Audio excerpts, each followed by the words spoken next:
तुळजापूर शिवारात अवादा सोलर कंपनीचे अतिक्रमण. 1.5 वर्षापासून कंपनी मानसिक त्रास देत असल्याचा शेतकऱ्याचा आरोप. न्याय मिळवून देण्यासाठी आंतरराष्ट्रीय मानवाधिकार परिषदकडे मागणी. अमरावती जिल्ह्यातील चांदूर रेल्वे येथील मिलिंद नगर रहिवासी शेतकरी सतीश उर्फ संजय बाळकृष्ण नन्नोरे वय 58 वर्ष यांच्या शेत सर्वे नंबर 39/1.24 आर हे तुळजापूर शिवारात आहे. ते काही दिवस कामानिमित्त बाहेरगावी गेले असता त्या कालावधीत त्यांच्या जमिनीवर अवादा सोलर कंपनीनं अतिक्रमण करून सोलरची आकारणी केली आहे.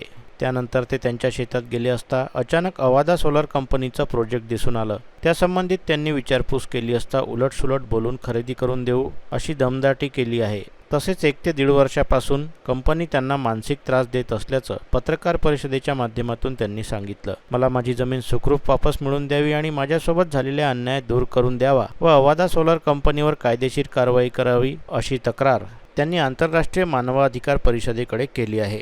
परंतु मानवाधिकार परिषदेच्याच अध्यक्ष आणि उपाध्यक्षांनी कंपनीशी हातमिळवणी करून त्यांच्या जमिनीची जबरदस्ती खरेदी करून घेण्याचा आरोप त्यांनी केला आहे. अवादा कंपनीच्या नावावर वावर नाही आहे, शेती नाही आहे. शेती नाही आहे. ही फसवणूक अशी झाली. आता यांचं जे शेत होतं अवादा कंपनीने जो ताबा केला हे शेतकरी नाही. तालुक्यात बरेचसे शेतकरीच्या शेतीवर ताबा झाला आणि आपण जे म्हटलं तक्रार सामान्य माणसाला तक्रार दिल्यावर इतका त्रास होतो. तिथं पोलीस स्टेशनही ऐकत नाही, तहसीलदारही ऐकत नाही आणि तहसीलदारने एक पत्र पण काढलं. ते फाईलमध्ये त्यांनी जे फाईल लपवलेली आहे त्याच्यातच आहे. शेतकऱ्याची शेती शेतकऱ्यांना ताबा खाली करून देण्यात यावं.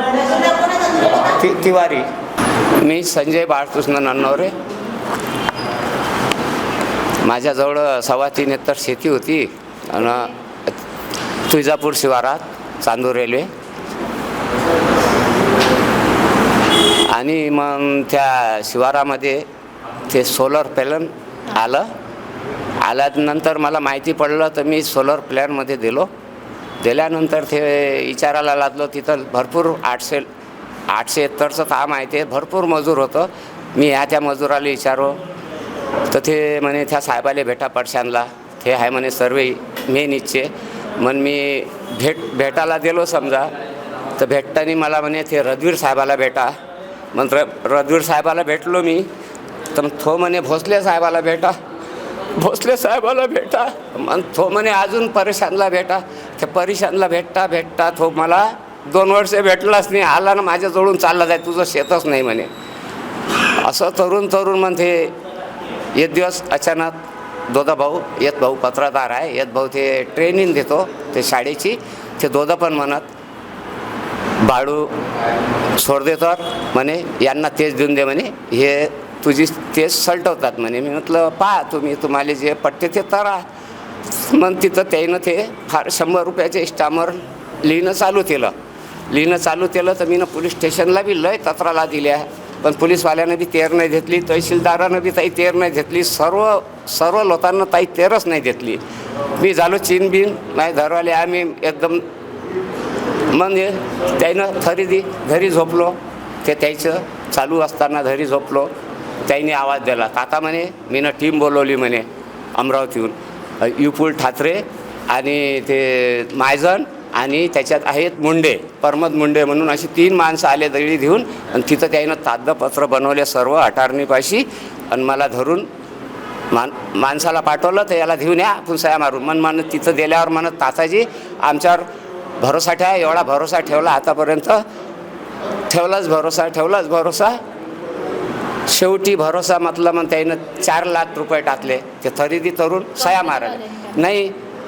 ते खरेदी महाजनच्या नावानं केली ना, त्यानं मला उठून आणून. म्हणजे तुम्ही महाजनला तुमचं शेत विकलं? हे 4-5 महिने खरेदी आहे ना, आणले नाही त्याने सात. त्यांना हे सांगितलं गेलं की राहुल महाजनच्या नावावर तुम्ही शेती करा, कंपनीकडनं मी तुमचे 23 लाख रुपये काढून देतो. असं 33 लाख. तुम्ही त्यांच्या नावावर केलं शेत? हो. विकलं. पण कशा प्रकारचे यांना म्हणजे मारहाणीसाठी पण नेलं होतं बाहेर ठिकाणी? अंजीला नेलं. तुला नाही तर गोळीनं मारहाणीची ताकद दिली नाही की तुम्हाला गोळीनं उडून देणार.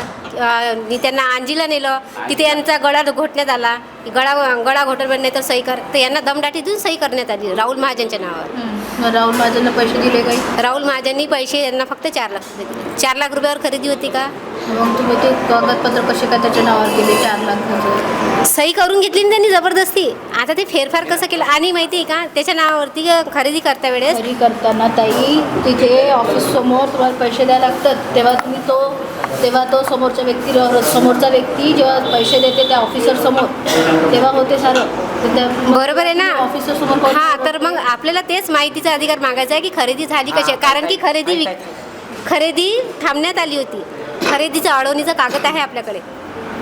खरेदी अडवून झाली तर मग ही खरेदी झाली कशी काय, नेमकं यातलं सूत्रधार काय आहेत हेच नाही समजलं आम्हाला. जबरदस्ती लावण्यासाठी झाली. मला नेलं जबरदस्ती, त्या जो खरेदी करतो तो बी म्हणे तुमचा रिपोर्ट देईन, तरी हे जबरदस्तीनं तिथं खरेदी सबन ते दानवानीच होते ते विपून त्यानं खरेदी करून घेतली.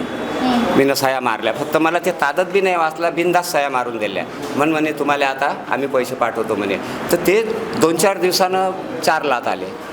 मग 4 लाख आल्यावर मग ते त्याचं मॅटर, मग त्याच्याही नावावर 3 लाख दिले. कोणाचे नाव? त्या अनिल राठोडच्या. अनिल राठोड कोण आहे? ह्याच मानवाधिकाराचा. केस दिली तरी येईल ना की कंपनीवाल्यांनी माझ्या शेतीवर ताबा केला आहे आणि ह्या ताबा मला काढायचा आहे. तर अनिल राठोड म्हणाला की ठीक आहे, मी मेजर आहे, रिटायर झाला आहे, मी तुमची शेती परत मिळून देणार काका, तुम्ही माझ्यावर विश्वास ठेवा, मी तुमची केस करून देतो. तिनं केस करली. काय नेमकं ह्या घोळ केला तिला तेच नाही समजलं की खरेदी रोखण्यात आली 2023मध्ये आणि 2023मध्येच खरेदी पण झाली. हा नेमका झोल कुठे आहे हे आपल्याला त्या ऑफिसवाल्यांना विचारायचं.